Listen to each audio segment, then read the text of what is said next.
Hi, everybody.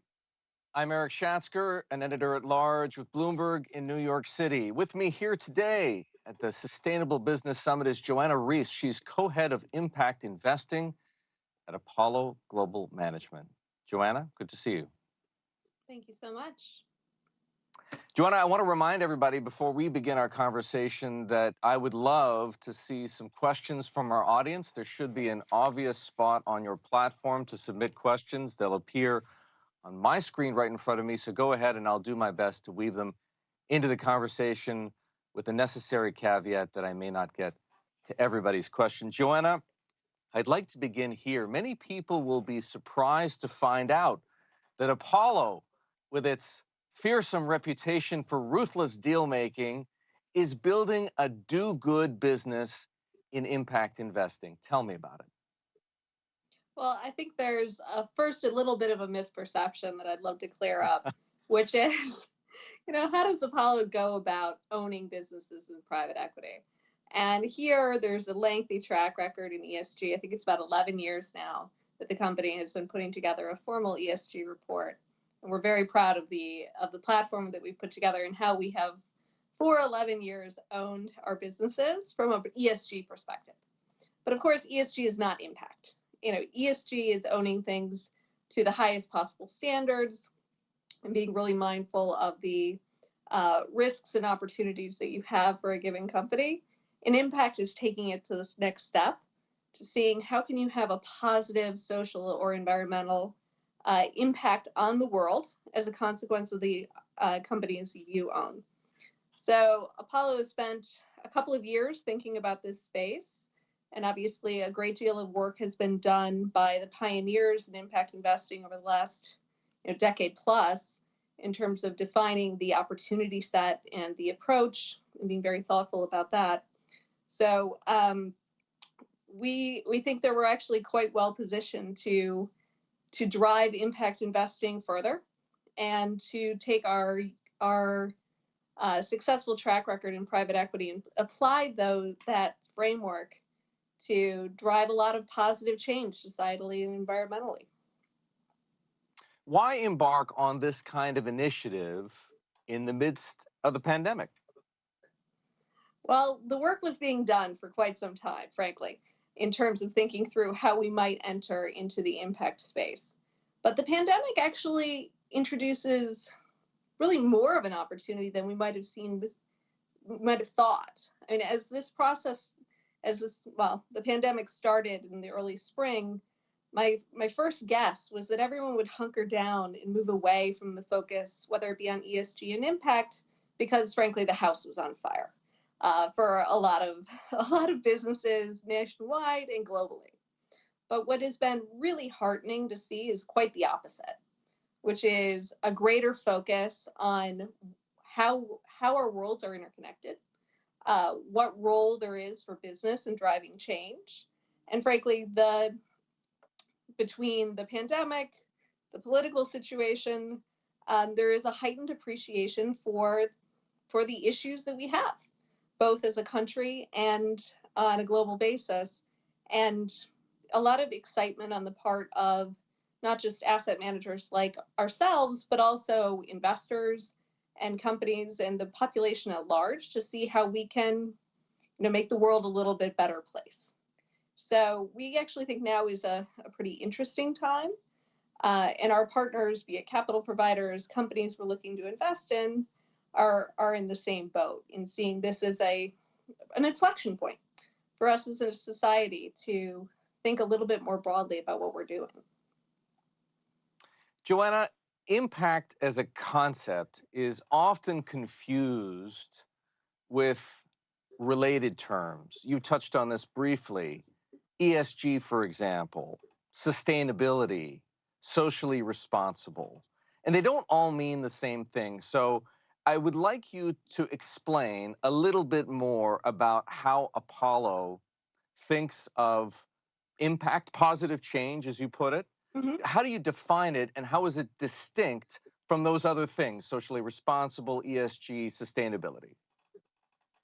So starting with what ESG sustainability mean to me personally, and how we think about them as a platform, you can have a coal miner that has a great ESG program.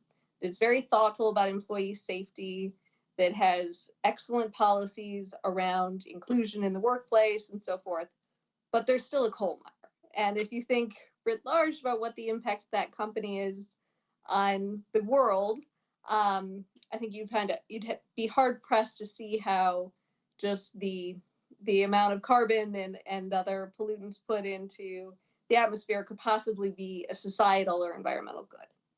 So ESG, I think of as table stakes, frankly, in the world of private equity at this point.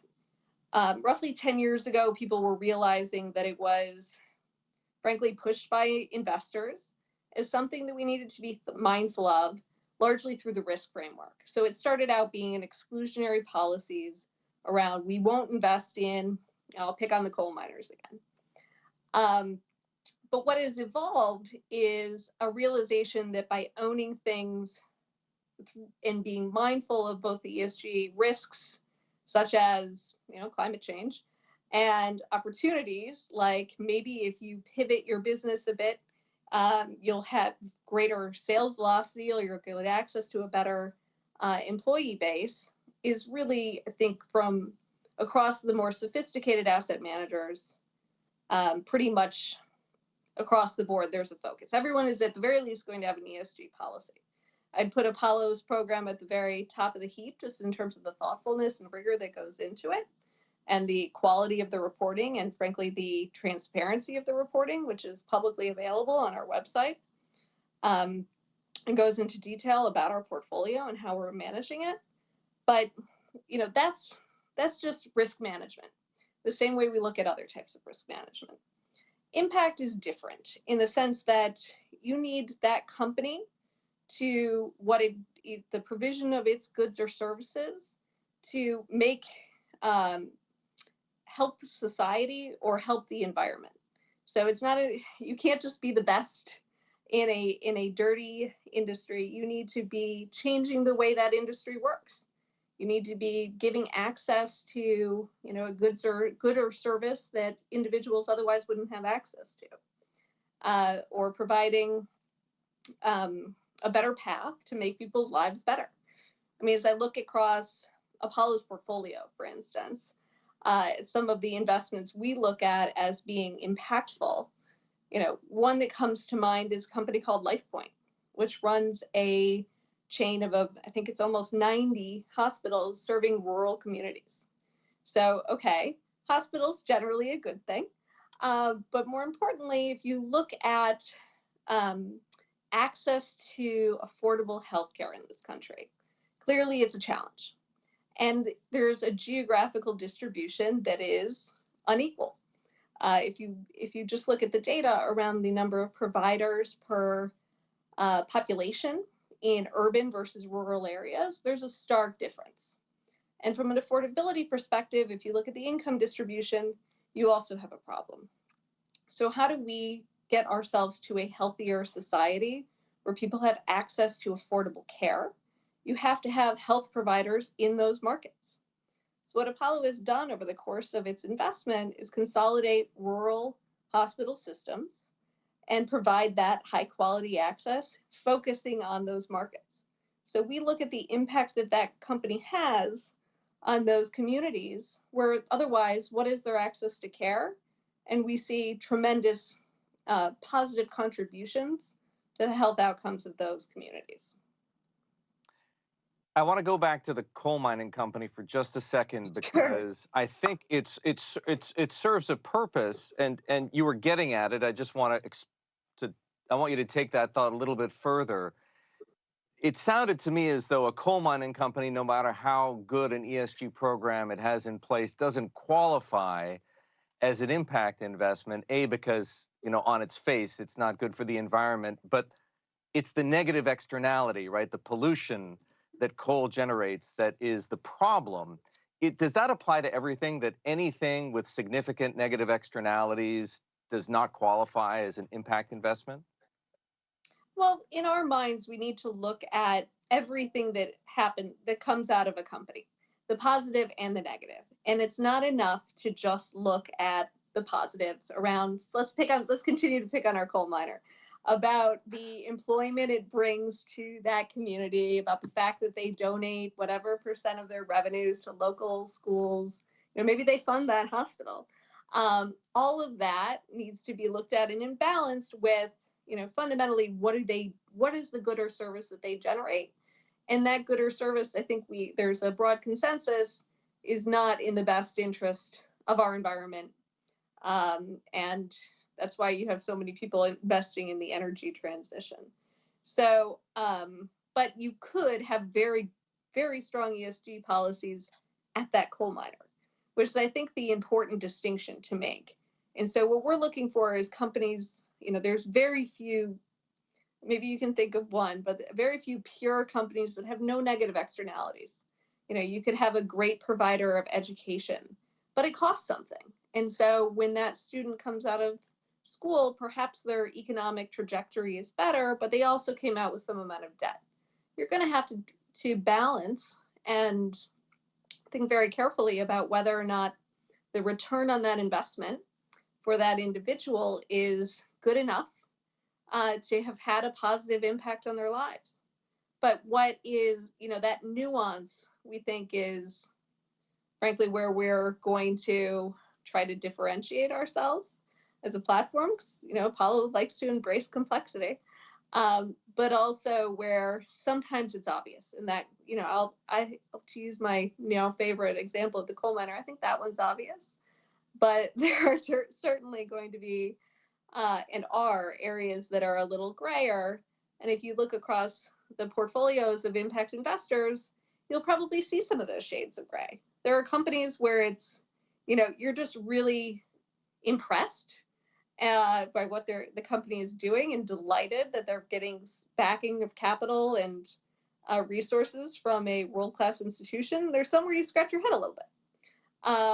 But by and large, I think people are coming at impact investing with very strong intentionality and focused on providing a high integrity product, because LPs are pretty smart, and this is Joanna, what they're looking to invest in. I'm sorry, I didn't mean to interrupt. I was just going to ask, as I understand it, Apollo has identified 5 industries with, let's call it, impact potential: economic opportunity, education, health, safety, and wellness, industry 4.0, and resource sustainability. We don't have time to go into detail about all of those, but perhaps you could quickly explain the rationale for each. Sure. So, and we started by looking at the UN Sustainable Development Goals, which I would hazard to guess most people focused on this area would identify as consensus views of issues that we have as either a national or global basis. And then our overlay to that was, where is there a place for private enterprise? Because not every problem that we have as a globe can be solved by companies or even be assisted by companies. So we respect the role of government, we respect the role of philanthropy, but we think there is a third lane where businesses can drive change. And so we want to stay in that lane. And then we overlaid on that, where do we think Apollo could have a differentiated point of view or ability to create investment opportunities or own things and drive greater impact and financial returns, which are also important here. And so in thinking through those areas, economic opportunity, I think, is a great example. So the earliest days of impact investing were largely around microfinance and emerging markets. If you look back to the saplings of this industry, which has done incredible things for bringing women, bringing other underserved communities into the formal economic system by providing access to credit. That's access to credit and access to the financial system and access to goods and services is not only an issue in underserved markets. It's an issue globally. It's an issue in the most developed markets in the world. And I think it's often taken for granted by, frankly, people in finance that access to credit might be a challenge. And what does it mean to not have access to credit in terms of your day-to-day life The statistic that's oft repeated about the ability of an American family to sustain a significant car repair bill or losing a job. And what we've seen through the pandemic makes it very clear that getting access to the financial system is critically important to overall quality of life. And so we see a great opportunity to continue to invest in opportunities that bring people into the financial system, for instance, or allow them to acquire goods or get access to services they wouldn't otherwise, as a way of improving people's livelihoods. What about something like Industry 4.0? What's a good example of the kind of investment you might make there? So there we're looking for new technologies that either or innovation broadly defined that brings people, that improves the impact of companies and changes industries overall. One of the legacy investments Apollo's made was in a company called LumiLEDs, which is a leader in LED lighting technology. So as you think about the incandescent bulb and the transition that we've made as a large, that we are in the process of making away from the incandescent towards more energy efficient technologies, you need to have pioneers driving the development of those products, the commercialization of those products, and so forth. So finding those technologies, and Apollo we're not focusing on VC or growth stage companies. We want things that are a little bit more developed for our platform, but finding those technologies can be a major driver of how industries change over time. And one of our hopes is that, we'll invest in one company and it'll influence its competitors as well by showing a path towards having positive externalities. I think it's fair to say that any investing effort that seeks to go beyond simply making money runs up against a measurement problem. We all know how to count dollars and we all know how to count cents, but to measure outcomes, you need a different set of metrics. And of course, they have to be credible metrics too, right? They have to satisfy your clients, and at the same time, they have to incentivize your employees. How are you solving that puzzle? Well, it's clearly a significant issue for the industry. Credit to Bloomberg for the effort that the company has put behind sustainability metrics, and at least trying to estimate what the impact of many companies on a global basis is. But the problem you run into is comparability versus specificity writ large. So if you want perfect comparability, you want to have the same metrics applied to every company. And much like GAAP accounting lets you line up businesses in different industries and with different in different markets and say, like for like, how do they stack up? The effort to do that on sustainability metrics, sometimes it makes sense, but sometimes it's hard to, compare the apples and the oranges. And on the flip side of specificity, you can tailor things so narrowly that they are perfectly relevant to a given company, but you have no comparability to anybody else because you've defined success and you've measured success very, very narrowly. I mean, the data collection problem, I think, is easily solved with focus and resources, much the way across, privately held and publicly held companies, you decide to measure it, and then you're able to manage it, and then you're able to incentivize it. But, how do you bridge that gap, and how do you provide that next layer of transparency? So how we're thinking about it is recognizing that trade-off between having perfectly comparable information that might not be relevant to every company in the portfolio, in every company in the industry, and having something narrowly tailored that allows us to manage and incentivize towards what we're trying to accomplish from an impact perspective, is to define for each company what it is we're trying to accomplish, what we're calling our impact mission. So what is my goal from owning this company? I'm going to do X, Y, Z. And then what are the right derivative measures for it? And not just the first order. So say we're in an education business. not just how many students we have, but what are their outcomes?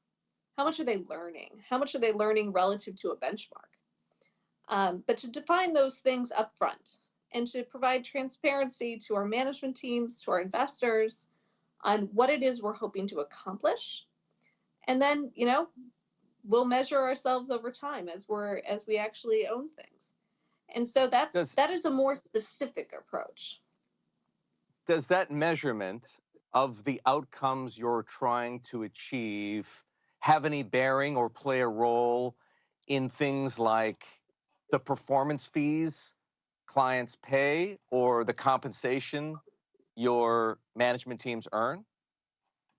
Well, we feel very strongly in alignment. And I think one of the most important real learnings from private equity, probably 30 years ago when Apollo was getting started, was that having good alignment between the objectives of investors and the objectives of those management teams and investment professionals is critical to good outcomes. And so what we're looking to figure out, and I think we're developing a pretty good mousetrap for, is getting alignment with what our investors are looking for, which is not just financial returns, but also these impact measurements. And we're going to do that for ourselves, and we're going to do that for our management teams. And hopefully, going back to the, measure it, manage it, incentivize it, get more of it, paradigm will lead to a place where we, achieve both of our objectives here, which we think is also relatively novel in the industry, to quantify it and incentivize it. So just one more question on that, because this is interesting, and as you say, it could set something of a precedent for the industry. We all know that people get bonuses, if you will, for delivering financial performance.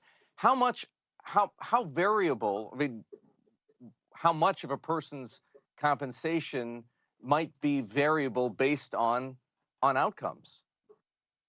Well, frankly, we're setting up the platform. We're not in a position to comment on specifics around around any given asset, frankly, because we don't have any.